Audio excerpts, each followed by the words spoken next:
क्या आपको अक्सर जोड़ों में दर्द रहता है? 8 से 9 घंटे नींद लेने के बाद भी आपकी नींद पूरी नहीं होती? क्या आप अपने ही खर्राटों से जाग जाते हैं? क्या थकावट या सांस फूलना आपकी रोजमर्रा की जिंदगी में आम बात हो गई है? अवसाद, हाई बीपी, डायबिटीज, थायराइड को जन्म देने वाला मोटापा कहीं आपको आ तो नहीं रहा? आइए जानते हैं मोटापे के बारे में। मोटापा आहार और उसका उपचार कैसे किया जाता है। मैं हूं doctor Neha Singh. Bhavil homeopathic clinic channel पर आपका बहुत स्वागत है। इस वीडियो को अंत तक देखना क्योंकि मैं इसमें आपको बहुत ही important tip of the clip दूंगी। वीडियो को पूरा देखकर लाइक, शेयर, कमेंट जरूर करें। चलिए सबसे पहले समझते हैं मोटापा। मोटापा का इंग्लिश वर्ड होता है ओबेसिटी। मोटापा एक ऐसी बीमारी है जिसमें अत्यधिक मात्रा में चर्बी आपके शरीर में जमा होना शुरू हो जाती है। मोटापा एक ऐसी अवस्था है जिसमें वजन बढ़ने की वजह से आपके शारीरिक रूप में बदलाव आता है और आपके शरीर में अन्य रोगों को जन्म भी देता है। मोटापा एक ऐसी बीमारी है जो न सिर्फ एक खुद बीमारी होते हुए और बीमारियों को जन्म देती है, जैसे कि अवसाद यानी कि depression, type 2 diabetes, low self esteem होना, स्ट्रोक, आपकी उम्र कम हो जाना, हार्ट डिजीजेस होना, कैंसर, अर्थराइटिस और अपनी ऊर्जा में पूरी तरह से कमी महसूस करना। ये सब बीमारियां ओबेसिटी यानी कि मोटापे से ही आती हैं। मोटापे को कैसे मापते हैं? इसको मोटे मोटे तौर पर हम 4 क्राइटेरिया से नापते हैं। Body mass index BMI, waist circumference, waist to hip ratio, skin fold thickness. BMI is body mass index. इसको हम नापते हैं अगर आपका वजन किलोग्राम में लिया जाए और उसे डिवाइड किया जाए आपकी हाइट जो मीटर में ली गई है उसके स्क्वायर से। ये जो रेशियो आता है इससे हमें एक चार्ट के थ्रू हमें पता चलता है कि हम कौन सी कैटेगरी में आते हैं। अगर आपका 18.5 से कम आ रहा है BMI तो आप अंडरवेट हैं। जो डिजायरेबल होता है वो 18.5 से 24.9 होता है इंडियन स्टैंडर्ड्स के अकॉर्डिंग, और ओवरवेट इससे ऊपर होते हैं। इसके बाद जो 30 से ऊपर की जितनी भी रेंजेस हैं वो ओबेसिटी की ही क्लास में आते हैं, 1, 2, 3। Similarly waist to hip ratio, जिसके अंदर आप अपनी कमर को नापते हैं और आपके सबसे चौड़े भाग, आपके निचले हिस्से को नापते हैं, और इन दोनों का रेशियो जो निकलता है उसे वेस्ट टू हिप रेशियो बोलते हैं। और आपकी जब वेस्ट सरकमफ्रेंस देखते हैं तो आप अपनी इंच टेप से अपना वेस्ट यानी कि अपनी कमर को नापते हैं और उसके सरकमफ्रेंस को अपने नेवल से ऊपर के एरिया से नापते हैं। मोटापे के वैसे तो कई कारण होते हैं। प्रमुख कारण जो है वो है अधिक चर्बी युक्त आहार का सेवन करना, कम व्यायाम करना और स्थिर जीवन व्यापन करना, असंतुलित व्यवहार और मानसिक तनाव रखना। बाल्यावस्था और युवावस्था के समय का मोटापा वयस्क होने पर भी रह सकता है। दिन में खाना खाने के बाद सोने की आदत होना भी मोटापे को इनवाइट करता है। मोटापे से थायराइड और थायराइड से मोटापा इंटरलिंक्ड है। हाइपोथायराइडिज्म में भी मोटापा बढ़ता ही जाता है।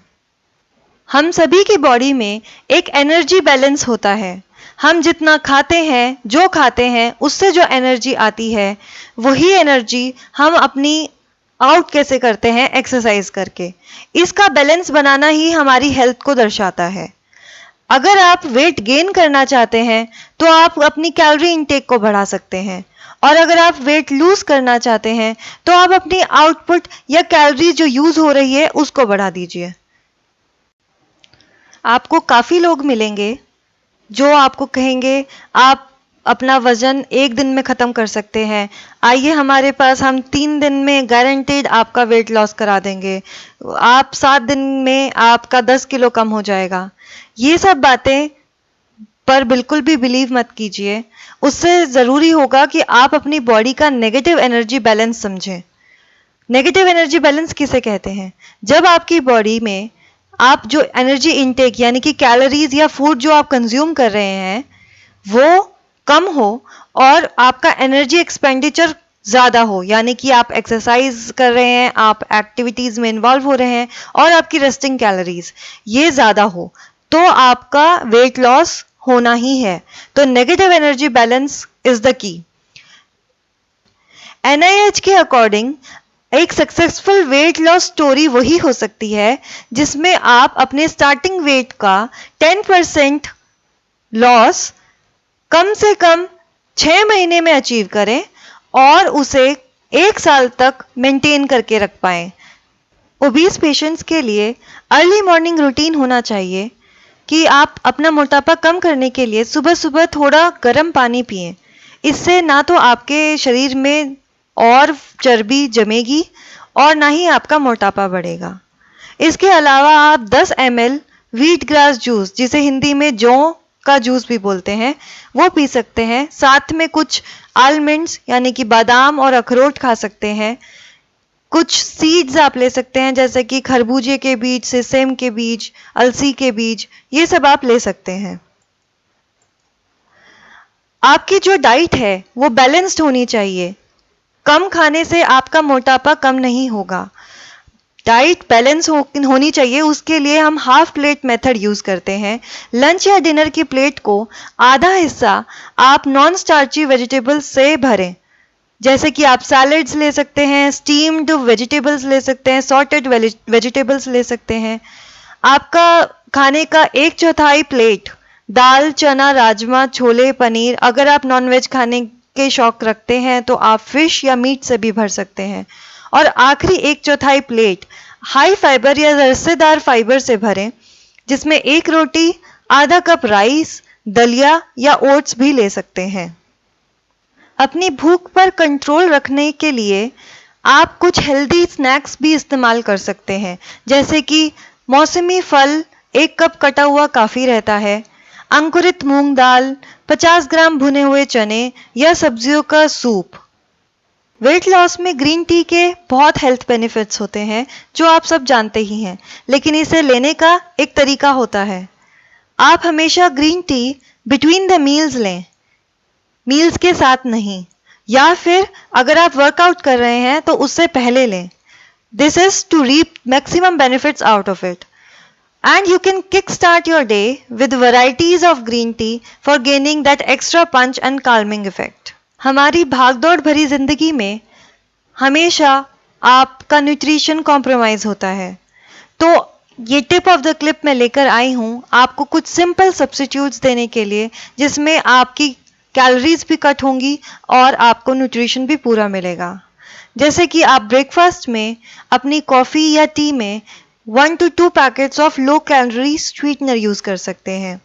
मॉर्निंग स्नैक्स में एक लो कैलोरी फाइबर बार या प्रोटीन बार का इस्तेमाल कर सकते हैं। इससे आपको भूख भी नहीं लगेगी और आपको फिलिंग इफेक्ट भी देगा।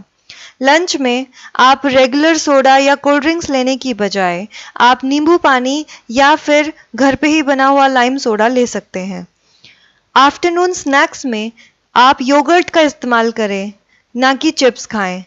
और डिनर में ट्राई करें कि आप लो कैलोरी मील लें या डेजर्ट भी लो कैलोरी हो। मोटापे को मैनेज करने के लिए आप एक फॉर्मूला यूज कर सकते हैं 75210।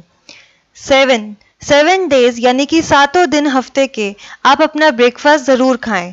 ब्रेकफास्ट स्किप करने से आपका वजन कम नहीं होगा बल्कि बढ़ेगा। 5 आपकी daily intake 5 servings fruits and vegetable की होनी ही चाहिए। 2 घंटे से कम समय का स्क्रीन टाइम आपके दिन का हिस्सा होना चाहिए और 1 घंटा आपको एक्टिव स्पोर्ट्स या एक्सरसाइज में इन्वॉल्व होना चाहिए। 0 आपको हमेशा लेस शुगर या लेस स्वीटेंड ड्रिंक्स का एम रखना चाहिए। तो आपके लिए अच्छा है कि आप वाटर का इंटेक अच्छा रखें।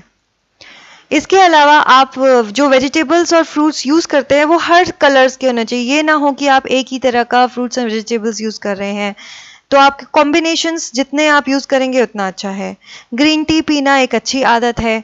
आप डार्क चॉकलेट्स भी खा सकते हैं। रेगुलर एक्सरसाइज करना बहुत ज़रूरी है। 4 लीटर पानी दिन भर में पीना बहुत ज़रूरी है।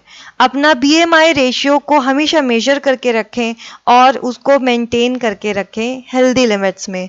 और सैचुरेटेड फैट्स को और ट्रांस फैट को अवॉइड करें, उसकी जगह मोनो अनसैचुरेटेड फैटी एसिड्स या PUFA poly unsaturated fatty acids का इस्तेमाल करें। अब समझते हैं हमारी होम्योपैथी में कितनी इफ़ेक्टिव मेडिसिन्स अवेलेबल है आपको फैट कटिंग एक्सपीरियंस देने के लिए।